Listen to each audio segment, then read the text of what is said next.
marque et le franc, il me manque le marque et le franc. Il me manque le marque et le franc, il me manque le marque et le franc. Il me manque le marque et le franc, il me manque le marque et le franc. Il me manque le marque et le franc, il me manque le marque et le franc.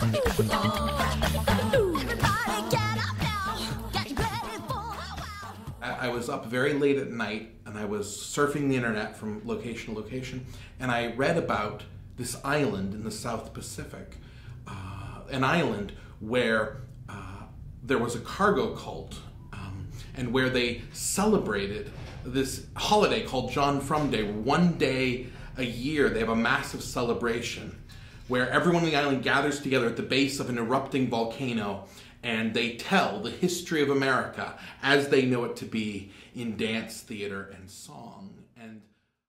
And the reality, of course, is that cargo is a lot larger than an iPod. Cargo is feminism and color photography, and it's the iPod, and it's also all the trappings of the first world, everything that makes it worth living in the first world, all the things we want. So, you know, when people worship the cargo on an island where it's impossible to make these things for yourself, what they're really worshiping is objects as tools that bring us power. And I would argue that that is in fact the same religion we practice, that we worship our objects. Mike was actually really interested in cargo cults for a long time. It's just sort of a personal obsession or interest or fascination.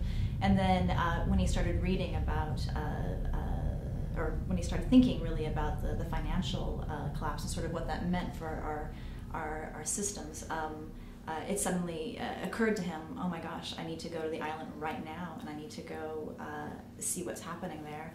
And these two elements are going to come together to form this story. These cargo cults have very specific and described in the piece visual aspects. We latched onto one of those and sort of partially put it in the room to create a kind of a party atmosphere, to create a festival, a celebration in the room. And we took that as one of our major ideas, and then the second one, just the notion of the financial collapse.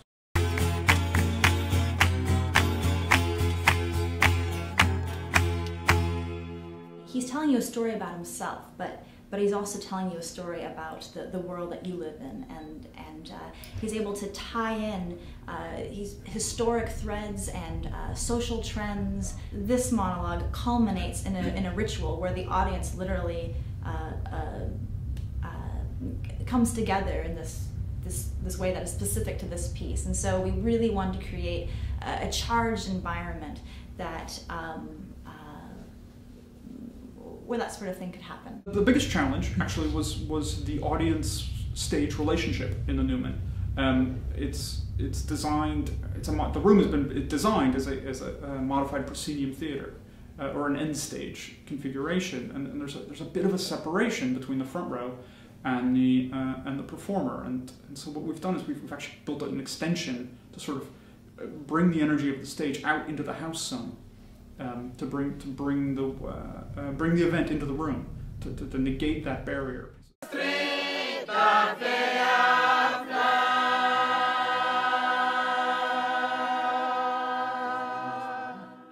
When the entire system buckled and swayed and shook, and yet a year later, the banks are more profitable than ever. The stock market has largely recovered. On the corporate end of things, the end that received bailouts from the government, things look fantastic. On the human level, unemployment's at an all-time high. People are really suffering, and it raises very serious questions about what our priorities are inside of our system. I had this moment of clarity that because I was reading about this island now, just as my culture was undergoing this financial crisis, I realized I needed to go to that place and I needed to be there for that celebration in order to look at that culture and then use that culture to see my own culture and put them side by side. On the island, it's not entirely clear if money has value. Some people accept money, others do not. Those who follow the custom, many of them don't use money at all. And for them, money is just paper, it means nothing. And that sounds very simple, but it's actually extraordinary. I mean, it's very few places on earth where that's happening. And it was shocking. I didn't realize how disruptive it would be to actually be outside my economic system that I've lived in my entire life, and that most of us can never actually leave, even for a moment. I didn't realize how startling that would be.